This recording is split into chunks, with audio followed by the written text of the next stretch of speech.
Hola, hola, hola Hispanoamérica, aquí les habla el Libertario Federador en su canal Café Sin Filtro y esta vez me estoy tomando un café de Guatemala con un aroma y una potencia que es exquisito, exquisito, exquisito. A mí me encantó, de hecho yo creo que es uno de los cafés favoritos que tengo, así que se los recomiendo. Cuando escuchen hablar de un café guatemalteco, por favor, tómenselo. Bueno, hoy día les quería hablar sobre la segunda parte de lo que habíamos hablado en la primera, si bien recuerdan, era el marxismo. Esta vez vamos a hablar del marxismo cultural, algo que ha penetrado en nuestras sociedades, a lo que yo llamo el cáncer de la sociedad. Así que no esperemos más, vamos a ello.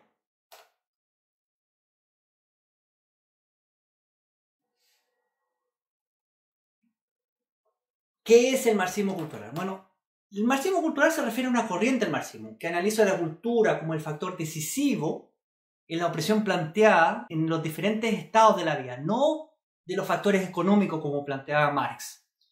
Es una simbiosis de las teorías marxistas que tiene como dos corrientes principales. La primera es lo que planteaba el italiano Antonio Gramsci, que era un italiano comunista que estuvo preso durante el año 38 por el fascismo italiano en la época de Mussolini. Y la otra, que es la corriente de la Escuela de Frankfurt, que fue fundada por Felix Weil y Friedrich Pollock. A ver, el marxismo cultural es una forma en que los intelectuales plantean que existen estructuras de poder opresivas dentro de los núcleos culturales tradicionales de la sociedad occidental. Nuestra sociedad tiene una élite que controla la cultura y por lo tanto esta oprime el pueblo y por lo tanto lo controla a través de esas ideas. Y eso puede ser el capitalismo, el nacionalismo, la familia nuclear, o sea que la familia es el núcleo de la sociedad, el género o sexo, la raza y la identidad cultural. Entonces, el objetivo del marxismo cultural es adaptar los métodos de Marx, si hablamos de los métodos de Marx como métodos o factores económicos, cuando él hablaba de los agentes económicos de la sociedad, a ámbitos académicos e intelectuales para poner y desafiar esa hegemonía cultural capitalista que llamaba Gramsci, que en el fondo es esa hegemonía que controla las mentes y los corazones del pueblo. Como dicen los americanos, hearts and minds. Es cómo piensa la persona, es cómo siente la persona, qué es lo que vota la persona, cómo se comporta en una sociedad. Bueno, esa es la hegemonía capitalista cultural que proponían estos intelectuales. Y Gramsci dice que la mejor manera para contrarrestar eso es aplicando el marxismo cultural, que utiliza una técnica que se llama la subversión. Y para ello, para subvertir, ¿qué significa subvertirse? Es oponerse a esta estructura de poder, es darlo vuelta. Había que aplicar una hegemonía o un bloque hegemónico. Lamentablemente se habla mucho del marxismo cultural, pero hay mucha ignorancia. Incluso sitios como Wikipedia hablan del marxismo cultural como una teoría conspirativa, que es una conspiración de los círculos conservadores y de extrema derecha estadounidense, o sea, ni siquiera del mundo, desde la década de 1990, que se refiere a una supuesta forma de marxismo que pretendidamente adaptado de términos económicos a términos culturales por la Escuela de Frankfurt, se habría infiltrado en las sociedades occidentales con el objetivo final de destruir las instituciones y valores tradicionales de estas, mediante la implantación de una sociedad global, igualitaria y multicultural sin alma. Lo que no dice Wikipedia, y lo que ocurre en verdad, es que si uno mira alrededor, ya se da cuenta que el marxismo cultural está tomando cierta hegemonía. ¿A qué se refiere con esta hegemonía? Bueno, el poder de las clases dominantes son la élite. Las clases dominantes es la élite y esta domina el proletariado. Lo que pasa es que esta hegemonía cultural es que no es represiva, no es que esta élite usa la violencia del Estado para controlar al proletariado, porque sería muy fácil derrocarlo. Sería simple de crear una subversión o crear una insurrección y derrocar el Estado. cuando se hablaba de hegemonía, está dado más que nada en la parte cultural, que son las clases dominantes. Esta élite domina a estas clases sometidas, que puede ser la clase media, el proletariado, etc., a través del control educativo de las instituciones religiosas y de los medios de comunicación. Entonces, a través de estos medios, las clases dominantes educan a los dominados, que estos vivan sometidos o a su sometimiento, y la supremacía de las primeras como algo natural y conveniente, inhibiendo la potencialidad revolucionaria. O sea, estamos tan inhibidos por esta cultura, está en todos lados escrito y está tan metido en nuestra mente la educación que no podemos revolucionar o subvertir contra eso. ¿Por qué? Porque ya está metido en nuestra mente y no necesitamos ni siquiera ejercer la violencia. Entonces, Gramsci y la Escuela de Frankfurt planteaban de que esto tenía que revertirse.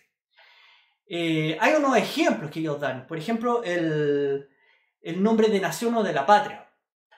Las clases dominantes, que serían esta élite que habla, o por ejemplo que Pablo Iglesias, hoy en día Pablo Iglesias, el vicepresidente de España y líder de Podemos, habla de las castas.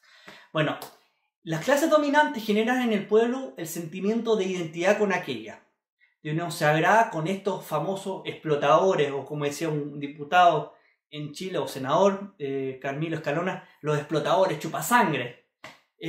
Bueno, generan el sentimiento de identidad con aquella, de unión sagrada con los explotadores, en contra de un enemigo exterior. Tenemos un enemigo común, tenemos que unirnos. Y en favor de un supuesto destino nacional, tenemos toda una visión nacional. Por lo tanto, se conforma el bloque económico que amalgaman todas las clases, o sea, que las juntan y se forman o se unen o se convergen hacia un objetivo de clase o de tipo burgués. Entonces el burgués da la pauta, pone la pauta y todas las personas se amalgaman porque tienen un enemigo común o tienen una idea o un cierto sentimiento de unión. Bueno, el marxismo cultural, ¿cómo lo vamos a combatir? O sea, tenemos este marxismo cultural que nos está viniendo por todos lados, estamos siendo atacados por este marxismo cultural. Entonces, nosotros nos preguntamos, bueno, ¿cómo lo combatimos? ¿Qué hacemos?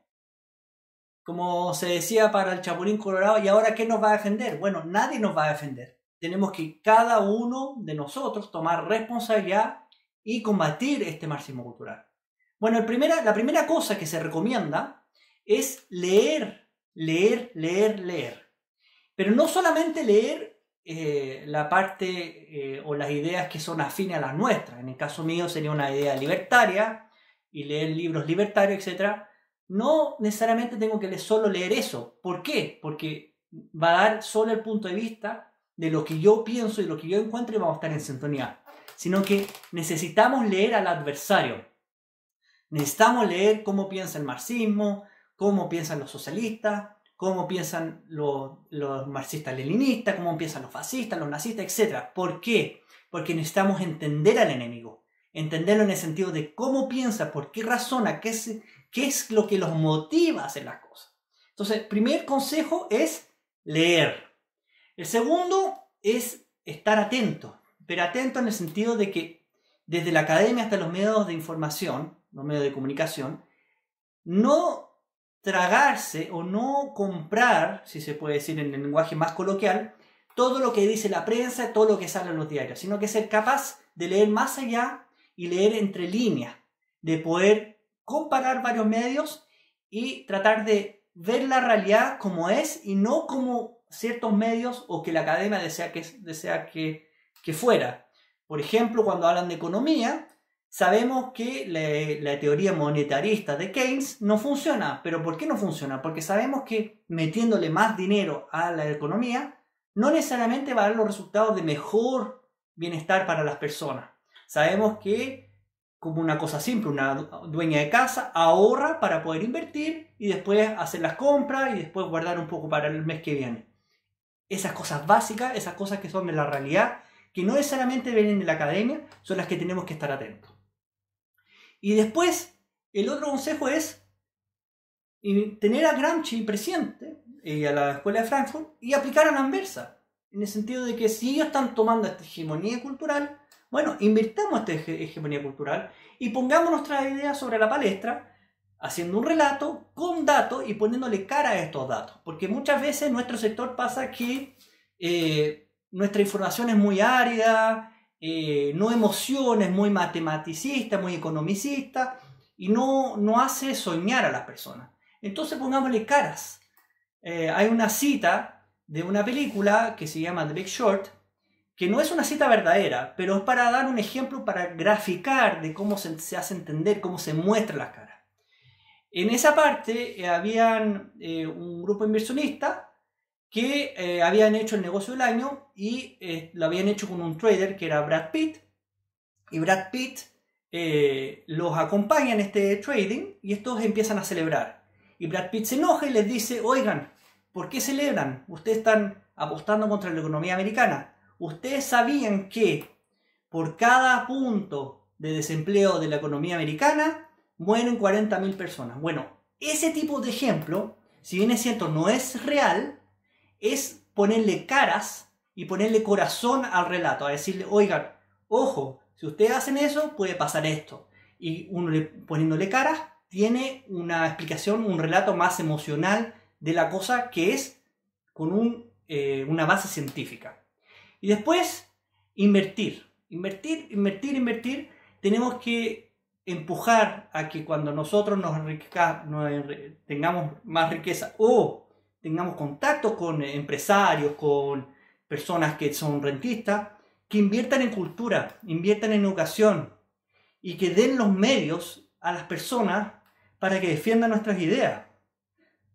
El socialismo, la izquierda, el comunismo en general tienen muchos medios porque se utilizan el calor del Estado y los medios que poseen para invertir en la cultura y tomarse la hegemonía, tomar esta idea y que sea plasmada en todo orden de cosas. Bueno, nosotros necesitamos tener gente que esté comprometida con esta idea y invierta en nuestras ideas para que en el fondo dé este resultado. Es como agradeciendo a que me fue bien, a que gané mi dinero y me fue muy bien. Bueno, en esta sociedad quiero invertir para que estas ideas sigan defendiendo a mis empresas, pero también a las empresas y de las generaciones que van a venir. Entonces, muy importante la inversión en cultura y en educación. Y por último, tenemos que ser perseverantes.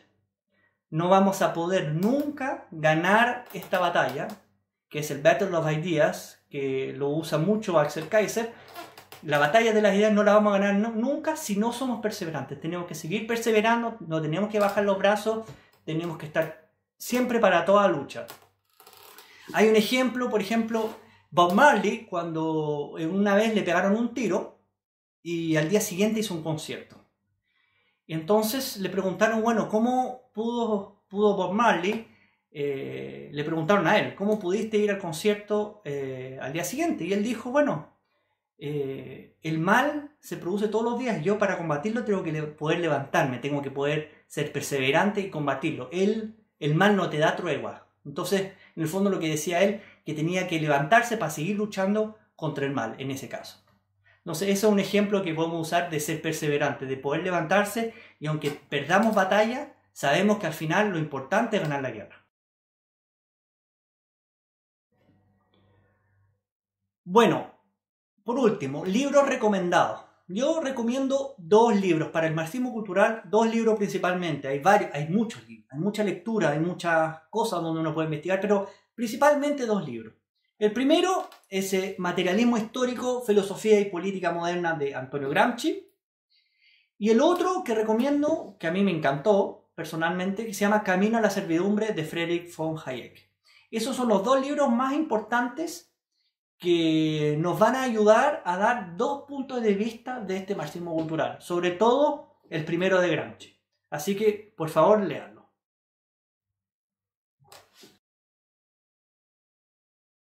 Algunas conclusiones.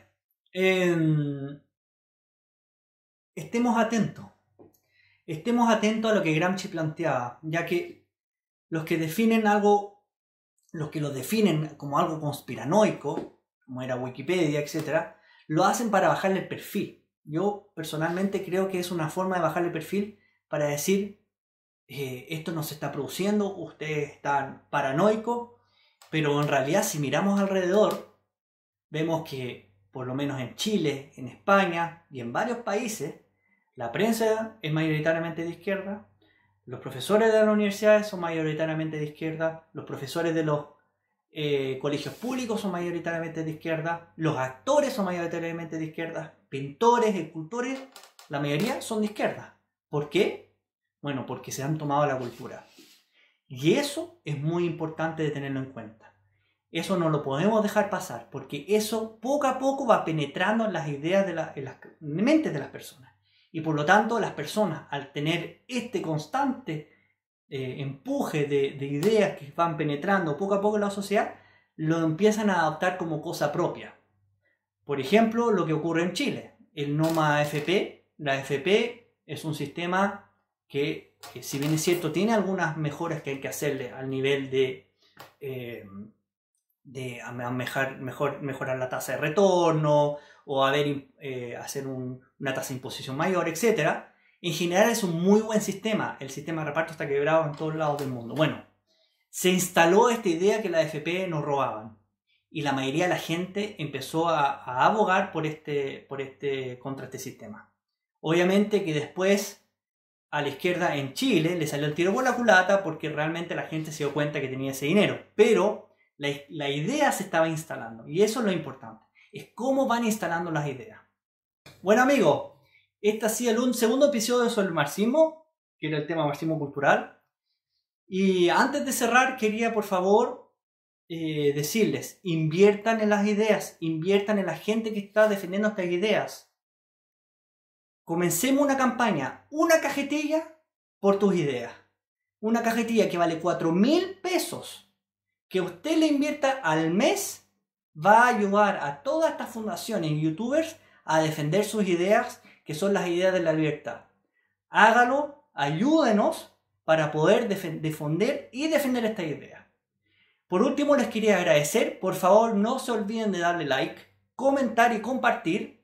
Y además de bajar el CryptoTab, que nos da Bitcoin, y usted puede ganar Bitcoin. Y me despido de ustedes y que tengan un muy buen día, noche o tarde. Hasta luego.